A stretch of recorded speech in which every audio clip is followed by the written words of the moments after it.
Мен Мелис, жана силерге айта турчу бир окуям бар. Апам экөөбүздүн ортобузда бир дагы сыр жок болчу. Бирок кийинки күндөрү апам башкача боло баштады. Өтө шайыр жана бактылуу, стилдүү да кийине баштады. Тактап айтканда, жаш кыздарча. Анан да сүйлөгөн сөздөрү дагы жаш кыздардай боло баштады. Мунун баары жакшы дечи, эгерде апам жаш болгондо. Бирок ал 50-гө жакындап калганда, мен кичинеден аңлай баштадым. Уюлдук аппарат менен сүйлөшүп жаткандарын угуп, кичинеден жумушуна жеткирип, кайра жумуштан кийин үйгө алып келип, ошондо байкадым. Апамдын жигити пайда болгон. Ооба, чоң киши эмес, дос дагы эмес. Жаш жигит экен. Өзүнөн 20 жаш кичүү. Апам Алыкул Осмонов атындагы китепканада иштечү да.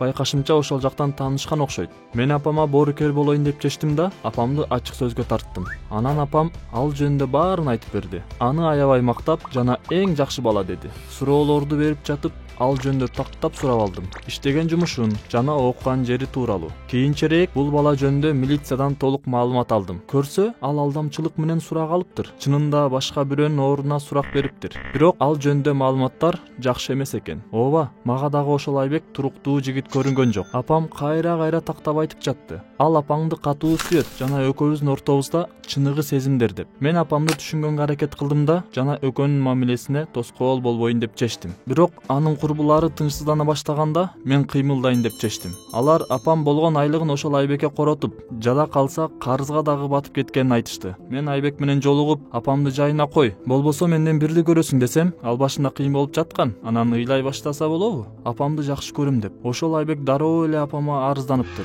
Анан апам мага таарынып ыйлап чыр чыгарды. Мен деле кишини өзүм үчүн жашасам болобу деп. Атамдын өлгөнүнө 20 жылдай болгонда, мен уялганымдан апамды колдоюн деп чечтим. Апам кубанганынан асманга учуп, ар кандай жаңы иштер менен дагы алектене баштады. Көрсө ал бизнеске насыя дагы алыптыр. Мен өзүмдүн жардамымды сунуштасам, четке кагып койду. Анын акчалары менен Айбек башкарып жатканы мени тынчсыздандырып жатты. Эмнеси болсо дагы жакшылыкка үмүттөнүп жаттым. Байкашымча иштер оңунан жүрө баштады. Бир күн эле апамдын жини келип, уюлдук аппараттан колу бошобой калды. Мен апам менен дагы ачык сүйлөштүм. Көрсө, Айбек жоголуп кетиптир. Биротоло, акчалар менен 1 айдан бери жок. Көрсө, Айбек алдап кетиптир да. Апамдын жүрөгү талкаланды. Мен курбуларын апам менен жолугуп, сүйлөшүп көңүлүн көтөрүп коюусун сурандым.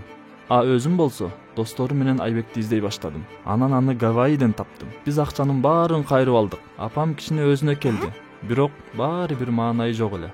Бир күнү кечинде апамды кайра көңүлдүү жана бактылуу көрдүм. Менин барыма, бул кызыктуу жашоого жана жөн эле кубанып жатканын айтты. Бул мени кичине тынчсыздандырды. Баары жөн жерден эмес. Мен апам менен дагы ачык сүйлөштүм эле, ал баарын айтып берди. Айбек кайра кечирим сурап келгенин, апамды дагы деле катуу сүйөрүн айтты. Мен жиним менен: "Апа, акчанын баарын кайра ага бердимдей көрбө. Эч камсанабастан, бул акчалар меники, жана алар менен эмне кылышымды өзүм билем" деди. Акчанын баарын Айбекке берген моюн алды да, жана мен сүйгөнүн өз жайына коюшумду суранды. Ошол күндөн баштап мени менен сырларын бөлүшпөй калды. Бүт баары ойдогудай, камсанаба балам деп. Мен ошол Айбек менен дагы жолуктум. Бул жолкусунда кер сейип алыптыр. Өзүнчө эле кыйратып жибергенсип кыйын болуп, чынында аны 1-2 муштум менен өзүнө келтирип койдум. Анан ал апамды андан жөн эле кызганып жатканымды айтты. Айла жок, анын бетин боёгонго туура келди. Анан жаман ойлорунан алыс болушун айттым. Жыйынтыгында апамды капа кылбайм деген сөзүн алдым. Аягында ал акча үчүн эле сүйлөшүп жүргөнүн, анан апамды сүйбөсүн моюна алды. Эми аны апамды сүйдүрө албайм да, бирок сыйлаттыра алам. Мына ушундай бир кызыктуу окуяга кабылдым. Эгер ой пикириңер болсо, комментарийге жазгыла. Лайк басканды жана каналга катталганды унутпагыла. Саламатсыңарбы? Менин атым Зарина. Мен апам менен жашайм. Биздин Том аттуу мышыгыбыз да бар. Атам мен 5 жашка чыкканда каза болгон экен. Апам бизде эч нерсеге муктаж болбосун деп абдан көп иштейт. Өзүм 9-класста окуйм. Апам экөөбүз бири-бирибизге эң жакшы достор сыяктуу мамиле кылабыз. Бирок ал чындыгында эле абдан көп иштейт. Кээде мен уктап калгандан кийин үйгө келет. Жакында апамды кызматынан көтөрүшүп, жаңы районго көчкөнбүз. Ал дагы деле көп иштейт. Бир нече ай мурун мени менен кызык окуя болду. Апам жумушта бир аз кармалып калаарын айтты.